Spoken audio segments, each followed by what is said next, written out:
ಇದನ್ನು ಗಮನಿಸೋಣ ನಾವು. ನಮಗೆ ಏನು ಬೇಕು ಅದನ್ನು ದೇವ್ರ ಹತ್ರ ಕೇಳೋದು, ಖಂಡಿತ ಸಿಗುತ್ತೆ. ನಿಜವಾಗ್ಲೂ ಬೇಕಿದ್ದು ಸಿಗತ್ತೆ. ನಮ್ಗೆ ಅದು ಮುಖ್ಯ ಆಗಲ್ಲ ನಮಗೆ. ನೋಡಿ, ಒಂದು ಕತೆ ಇದೆ, ನಾನು ಬಹಳ ಹಿಂದೆ ಕೇಳಿದ್ದೆ. ಒಬ್ಬ ಭಕ್ತ ದೇವ್ರನ್ನ ತುಂಬ ಭಕ್ತಿಯಿಂದ ಪ್ರಾರ್ಥನೆ ಮಾಡ್ತಾನೆ. ದೇವ್ರ ಪ್ರತ್ಯಕ್ಷನೂ ಆಗ್ಬಿಡ್ತಾರೆ. ನಿನಗೇನು ಬೇಕು ಅಂತ ಹೇಳ್ತಾನೆ.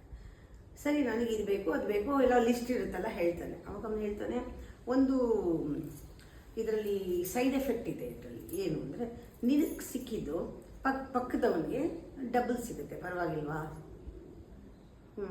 ಯೋಚನೆ ಮಾಡಿ, ಆಯಿತು ಬಿಡಿ, ನನಗೆ ಬೇಕಿದ್ದು ಸಿಗತ್ತಲ್ಲ ಮಾಡ್ತಾನೆ. ಆಮೇಲೆ ಇವನೊಂದು ಮನೆ ಕೇಳ್ತಾನೆ, ಪಕ್ಕದವನಿಗೆ 2 ಮನೆ ಆಯಿತು. ಇವನು ಕಾರ್ ಕೇಳ್ತಾನೆ, ಪಕ್ಕದವನಿಗೆ 2 ಕಾರ್ ಆಯಿತು. ನೋಡ್ತಾನೆ, ಇವನೇನು ಕೇಳಿದ್ರು ಅವ್ನು ಡಬಲ್ಲು. ಇವನಿಗೆ ಅದು ನೋಡಿ ಸಹಿಸೋಕ್ಕಾಗಲ್ಲ ಅವನಿಗೆ.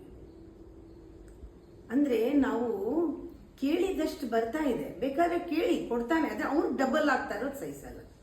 ಮನುಷ್ಯನ ಬುದ್ಧಿ ಇದು. ಅಂದರೆ ನಮಗೆ ಬಂತು, ಕೇಳಿದಷ್ಟು ಬಂತಲ್ವಾ, ನೀನೇನು ಕೇಳಿದ್ಯಾ 3 4 ಇಲ್ಲ, ಕೇಳು 4 ನಿಂಗೆ ಕೊಡುತ್ತೆ. ಅವ್ನಿಗೆ 8 ಬರುತ್ತಲ್ಲ ಅಂತ ಯೋಚನೆ ಮಾಡಿದ್ರೆ ಹೇಗೆ? ಹಾಗೆ ನಮ್ಮ ಅಹಂಕಾರ, ಈಗೋ, ಸೆಲ್ಫ್ ಸೆಂಟರ್ಡ್ನೆಸ್ಸು ಈ ರೀತಿ ಕೆಲಸ ಮಾಡುತ್ತೆ. ಅದಕ್ಕೆ ನೋಡ್ತಾನೆ, ನೋಡಿ ಕಣ್ಣು ಕುಕ್ಕೋಂಗೆ ಅವನಿಗೆ ಹೊಟ್ಟೆಲಿ ಉರಿ ಬರುತ್ತೆ, ಕಣ್ಣು ಕುಕ್ತಾ ಇದೆ. ಏನು ಮಾಡ್ತಾನೆ, ನಂದು 1 ಕಣ್ಣು ತೆಗೆದು ಬಿಡು ಅಂತ ಕೇಳ್ತಾನೆ.